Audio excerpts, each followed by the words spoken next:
Hey y'all, it's your boy Care Bear here, back with another video. Today on my channel, I thought that we would talk about all the books I've read this month, and I wanted to start making videos like this at the beginning of the year, but none of them ever turned out the way I wanted.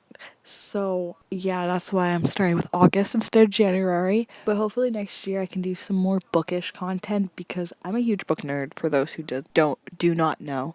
Let's jump into it. The first book I read this month was 9 Lives by Peter Swanson, and I really enjoyed this book. I had it on my TBR for a long while, and I'm so grateful that I finally got to read it this month. Fun fact, I own a physical copy of this book, but I was having a hard time getting into it because I kept forgetting whose names was on the list. I decided to listen to it on audiobook, and I'm so glad I did. It was such a compelling and fun and great read. Basically, if your name is on the list, you are gonna die. Or you could die. That's basically what the book was about. I don't want to give too much away, but yeah, it was really good. The next book I read this month was The Isle by Jordana Frankel, and this was number 2 in the Ward series, and I'm not gonna lie, I didn't know this book was a series when I first picked it up, and I think that is part of the reason why I had a hard time getting into it and didn't enjoy it as much as I thought I would, and I was really hoping to. So I feel like I'm gonna have to re-pick up this book once I read the first one to see if it makes a little bit more sense and see if I like it a little bit better. I picked this book up in July and then I put it down and was like, I'm gonna DNF it, and then I decided this month that I was gonna re-pick it up, and it wasn't a bad book. That's not what I'm trying to say. I just didn't enjoy it the way I thought I did. I didn't enjoy the book the way I thought I did, but that does not mean I hated it. I didn't even realize I butchered that again. I meant I didn't enjoy the book the way I thought I would. I will update y'all if my view changes once I read the first book, because I do have a hold on the first book at the library at the moment. So the next book I read was She Drives Me Crazy by Casey McQueenton. I probably just butchered that so bad, but man, she is like queen of writing mess, bruh. Like, this book was messy, it was full of drama, it has a fake dating trope plus a like get back at my ex trope. Like, it was chaotic, but I really loved it. It was a great book, and it is a great YA sapphic romance lesbian book.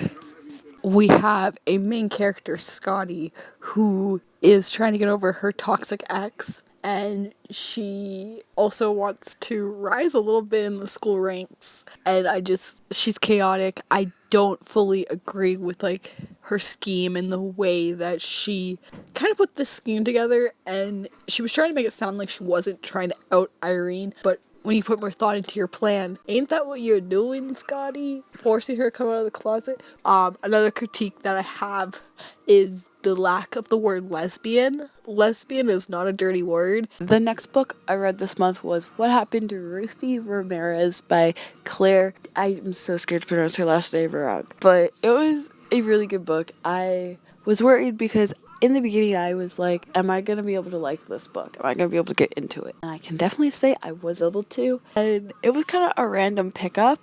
I had it on my Goodreads want to read for like years, and I was just like, you know what, we're gonna finally read it. Let's do this. And I enjoyed this book a lot. It was hilarious. I was not expecting a book that made me laugh countless of times to the point where I lost count, burst into tears at the end. Like, but that ending shocked me.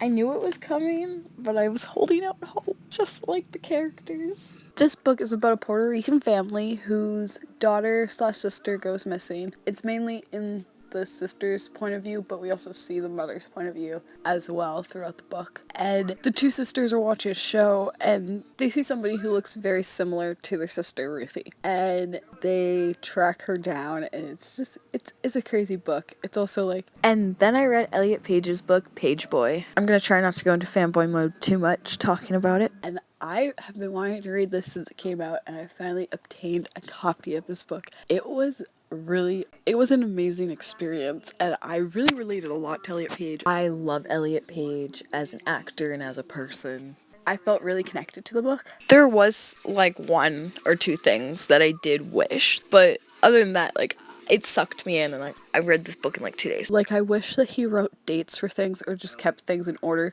because, like, for example, there'd be like stories from when he was 13 to when he was 9 to when he was an adult back to like 13, and that kind of threw me off a little bit, but it was a really good book and I really enjoyed it, and I really enjoyed like reading the stories of his life. It definitely made me feel less alone as a trans and non-binary person. It also helped give me some more insight about what it's like to be trans or gender non-conforming and being in the acting industry, and a lot of my feelings like that I felt when I was a child, like they were validated in the book, and I really appreciated that. Like, Elliot Page was at our Comic-Con this year. And usually me and my fiance Cody go to Comic-Con every year. It's just a yearly tradition that we started last year because we really enjoyed it, and we're both big nerds. I love cosplaying. And those who know me know I'm a part of a lot of fandoms. I am a fandom nerd, I'm a fandom trash. Like, I'm just a nerd in general, okay? Like, I really wanted to meet Elliot Page, and I was actually across from his booth at one point. And when you're volunteering, you have to try to compose yourself. And I just remember having to remind myself, remain professional, Carter, remain professional, be a professional, Care Bear. Things happened this year because I would have been able to volunteer and go to Comic-Con, but things happened and we just couldn't make going to Comic-Con happen. But it was still a great experience. But yeah, I really wanted to meet Elliot Page at a Comic-Con this year. And the last book that I read this month was After She's Gone by Camila Gabe. I also listened to that one on audio. It honestly was another random pick. I feel like this month's theme was random picks, even though it wasn't intentional. This is what I consider a psychological thriller, and I'm not sure if I'm the only one that considers it a psychological thriller. It was translated from Swedish, and I feel like it touched on a bunch of heavy topics. I was completely shocked by the ending of the book. I don't know why. I wasn't expecting it. I also wasn't expecting Hannah's point of view. I was just like, hit me with that random point of view. Who's talking? That's not Marlon. Like, I was so thrown off because I, for some reason, wasn't expecting it. I did have a hard time connecting with the main character Marlon, but I connected really well with Jake. I just wanted to reach through my phone where I was listening to the audiobook and hug Jake. Like, he was so precious. I definitely recommend it to those who like psychological thrillers. And that is all the books I've read for the month of August. I'm so shocked because I've read 42 out of the 50 books that I wanted to read this year. I'm trying to read more than 50, but 50 was my starting goal. Comment down below how close you are to hitting your good read goal. I love you guys so much. Stay positive, stay strong. Remember, you matter. I will see you guys soon. Bye, guys.